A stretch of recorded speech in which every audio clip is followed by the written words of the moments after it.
ओम नमस्ते, ओम प्रणाम। हम देख रहे हैं बिदारी कंद, रामचना, सिरालू, भुजालू, पाठा नाम का आयुर्वेद।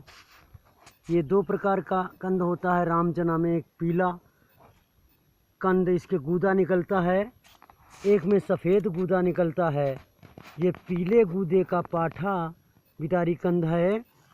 ये गुलम गिल्टी, पथरी, मोटापा, हाथी पाँव, घेंघा, कैंसर की गांठें, दर्दें, खून जमा हुआ, शरीर में गाढ़ा खून होता है, वो इसको उबाल के इसका गूदे का मलहम बना लिया जाता है। और वो मलहम पूजा वाला कपूर, नारियल का तेल मिला करके मरीज के पूरे शरीर पर उपटन जैसा लगा दिया जाता है। थोड़ा पिपरमेंट, थोड़ा कपूर, थोड़ी सा अजवाइन और पाठा का गूदे का मलहम, गूदे को उबाल देते हैं। ये 50 किलो, 1 कुंटल, 2 कुंटल की गांठ हो जाती है।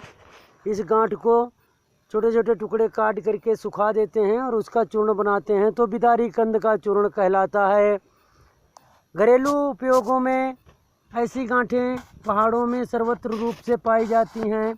पहाड़ों में ही गठिया बाय, पार्लिसिस अटैक, दाद खाज, खुजली, एक्जिमा, कौता छांजन, सोराइसिस, झाई मुहासे आदि आदि शरीरों में पड़े रहते हैं। लोग रोग अपने शरीर पे लादे लादे जीवन व्यतीत करते रहते हैं और उनके पैरों के नीचे ही ये अमृत संजीवनी रूप जड़ी बूटी पड़ी रहती हैं।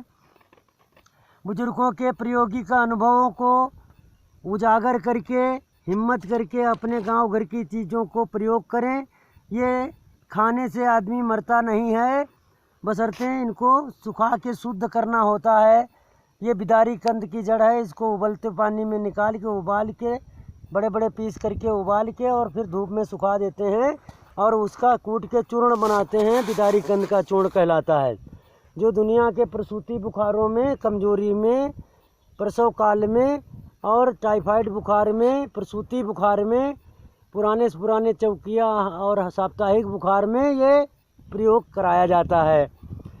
आदमी के हाथी पगा हो गया है, झाई मुहासे गुमड़ी गुमड़ी हो गई हैं, गिल्टी गिल्टी हो गई हैं, ये गिल्टी, घेंघा, बंद चर्बी, जमी हुई चर्बी शरीर की निकाल देता है और अच्छा खून बना करके, महीन खून बनाकर शरीर में चलाता है।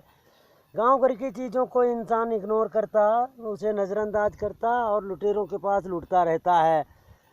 लाख फ़ायदा देने वाली चीज़ हो और इन गरीबों के जो आम आवाम है उसके पैरों के नीचे ये संजीवनी और ये अमृत पड़े हैं, पर उन्हें ये संजीवनी अमृत नहीं दिखते। उन्हें ये लालची, लोभी, करोड़पतियों में धन कुबेरों को ही भगवान वो मान चुके हैं।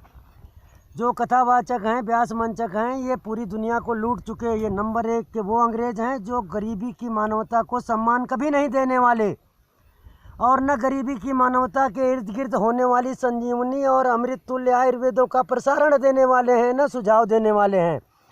ये आपके पैर के नीचे की अमृत संजीवनियों को दलालों के द्वारा, चमचों के द्वारा, मंडियों के द्वारा, फैक्ट्रियों के द्वारा ये पूरी दुनिया को लूटने का प्रलोभन देना है इन्हें और साम्राज्य बैठा लेना है कि गरीबों के ऊपर कैसे कब्जा जमाया जाए, गरीबों की ही चीज़ कैसे लूट के उनके ऊपर हक जमाया जाए। ये पूरे आयुर्वेदिक मंडी पूरे भारत की चोर हैं और पूरे भारत के प्रोडक्शन आयुर्वेद के ये मार्केटर, प्रोडक्टर, ये महाअधम चोर हैं। ये लुटेरे वो हैं जो गरीबी की मानवता को लूट चुके, ऋषियों की धरोहर को व्यवहारिक नहीं होने देते, व्यापारिक करके विश्व बाजार में इन्होंने मानवता के सिद्धांतों को तार तार कर दिया है। हे मानव, जगो अपने किस्मत को, फिर अपने गांव घर के इन बूढ़े बुजुर्गों की दिव्य, पावन, पवित्र और परम लाभदायक औषधियों से अपने आप को आनंदित और खुशहाल और निरोग करो। यदि ऐसा नहीं करते हो तो लूटो, मर्जी जितना लूटो। ये अंग्रेजी जांचें, करोड़ों जांचें करके, हजारों जांचें करके ये कितनी संपत्ति लूट लेंगे, कितनी समस्याएं दिखा देंगे, पर एक भी समस्या का निदान नहीं दे सकते। आयुर्वेद घरेलू जो आपके घर गांव में पैर के नीचे खेत खलिहान में पड़ी हुई हैं, वो निदान देती हैं, बहस नहीं करती, कोई जांच नहीं लेती। वो खुद सर्व सक्षम हैं, सर्व सामर्थ्य हैं। वो सर्वगुण संपन्न हैं। ये बिदारी कंद हम पाठा, सिरालू, भुजालू की गांठ देख रहे हैं, इसको बिदारी कंद के नाम से जड़ी बूटी में पढ़ा जाता है। ये पड़ी हुई एक लता सिरा होती है जिसको विष्णु कांता, विष्णु बेल भी कहते हैं। नीले फूल आते हैं, बहुत बड़े बड़े सफ़ेद गूदे का सफ़ेद बिदारी कंद, और ये पीले गूदे का पाठा, निर्विशी की प्रजाति का बिदारी कंद ये आपके बीच में है। रामचना और भुजालू, सिरालू आदि आदि नामों से इसे जाना जाता है।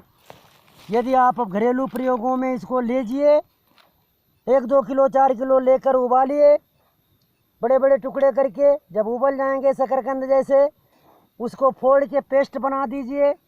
पेस्ट में कपूर और नारियल तेल मिलाना है, थोड़ी पिपरमेंट, और शरीर पर मालिश करना है। जिस भी मने उसके मालिश कर दोगे, सभी दर्दें, सभी गुलम गिल्टी, सूजन, अकड़न जकड़न, आना टेढ़ापन, खून का गाढ़ापन, खून की कमी, खून का असुविधित रूप से संचालन होना, संचरण होना, सब एक ही दिन में आराम आता है। व्यक्ति करना तो चाहता नहीं, उसको किया कराया बस दे दे दुनिया। अनुभवी वैद्य अपने आप को मार के संजीवनी ढूंढ के इंसान के हाथ में रखता है, पर साधारण आवाम इन लुटेरों के हाथ बिकी, इनको खुदा समझ पाई है। अनुभवी वैद्यों के मेहनत पर जूते मार के और फ्री लूट के और 10 ताने सुना के 10 भैंसें ठोक के लगता है गवर्नर के बाप आ गए मेरे पास। ये किसी देश दुनिया के हों, हम वैज्ञानिकों से छुटे और विश्व के टॉप क्लास के हेल्थ केयरों से छुटे हुए ट्रीटमेंट हम पेशेंटों के करते हैं।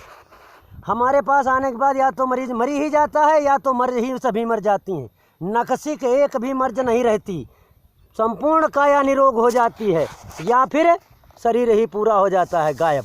चित्रक का टीका बांधने से प्राण बचेंगे, नहीं तो रोग ही रोग रह जाएगा, नहीं तो प्राण ही प्राण रह जाएंगे। मैं वो दावेदार हूँ इन बुजुर्गों की धरोहर को, विश्व की विज्ञान को चैलेंज है हमारे आयुर्वेद से। पूरे दुनिया की जांचें करके इधर आइए, हम अपनी कुछ आयुर्वेदों से आपको निरोग करते हैं, फिर पूरी दुनिया के विज्ञानों से जांच करा लीजिए, आप पूर्ण निरोग होंगे। सारा संसार आपको निरोग बोलेगा। ये गांव घर की संजीवनी व आयुर्वेद करोड़ों रुपए किलो भी हो सकती हैं। इनकी मूल्य है मरते हुए को जिंदा करना, बशर्ते जो करेगा वो लाभ उठाएगा, जो नहीं करेगा सुनता रह जाएगा आला, उसके लिए बकवाद है। और उनके लिए वही लुटेरे ही खुदा हैं, भगवान हैं, जो खा रहे हैं प्राणों को भी और धन दौलत को भी। आप सजग होकर के चेतन हो जाइए। मानव मात्र के लिए ये उपदेश नहीं, सुझाव है, प्रार्थना भी है कि अपने बुजुर्गों की इन धरोहरों को फिर से जागृत करके गांव घर की आयुर्वेदों का सम्मान कर प्रयोग करो। दुनिया की कोई फैक्ट्री तुम्हारा भगवान नहीं बन सकती, भगवान की ही फैक्ट्री तुम्हारा परम आनंद का स्रोत और साधन बन सकती है। ये बिदारी कंद लाखों जड़ी बूटियों के एक तरफ कर देने के बाद ये केवल एक तरफ अकेले फ़ायदा उतना देती है जितना पूरी दुनिया में कोई नहीं देता। ये उबाल के मलहम बना के लगाइए, तेल में जला के तेल बना के लगाइए, सुखा के चूर्ण बना के खाइए। खाने की मात्रा 1 ग्राम, आधा ग्राम, 1.5 ग्राम, 2 ग्राम है। लगाने की मात्रा 100 ग्राम, 200 ग्राम, 500 ग्राम है। एक ही दिन मलहम लगाने से, एक ही दिन इसका तेल या रस लगाने से, चटनी लगाने से, लुगदी लगाने से, पेस्ट लगाने से, एक ही दिन चूर्ण खाने से इंसान तुरंत बदलता है। न मानो खुद करो और खुद देखो। इसको नेट में सर्च करो, गूगल में सर्च करो, अनन्य ग्रंथों से मिलान करो। बिदारी कंद क्या करता है, बिदारी कंद के कितने लक्षण हैं, लाभ हैं, कितने प्रयोग हैं, आप देखेंगे। पूरी दुनिया की शोहरत एक तरफ और आपकी ये गाँव घर की जड़ी बूटियों की एक प्रणाली एक तरफ है। आप हे मानव अपनाओ और निरोग आनंदित हो जाओ। ओम नमस्ते, ओम प्रणाम। बिदारी कंद पाठा निर्विशी के साथ ये हिमालय आवाहन कर रहा है और बार बार निवेदन कर रहा है कि हे मानव हमें फिर से जागृत करो, लुटेरों से बचो। ये नीलकंठ भगवान का, नील माँ भुवनेश्वरी का नीलकंठ का नील परिक्षेत्र, आप समझ पाएंगे ये आयुर्वेद इतने धरोहर में कैसे हैं। और ये आवाहन कर रहे हैं इतने ही शुभ, निहाल और निरोग ज्योतिर्मय आपको कर देंगे। बशर्ते आलसियों, निकम्मों और बहानेबाजों का खेल हमारे आयुर्वेद में नहीं है। आलसी, निकम्मा, अहंकारी, घमंडी, बहसखोर और लालची अकर्मण्यता से भरा हुआ व्यक्तित्व हमारे यहाँ बिल्कुल नहीं स्वीकारा जाता है। करो, प्रयोग करो और सफल हो, प्रयोग करो, परिणाम पा जाओ। हम उसके दावेदार हैं जो इसे अपनाए वो सुख उठाए।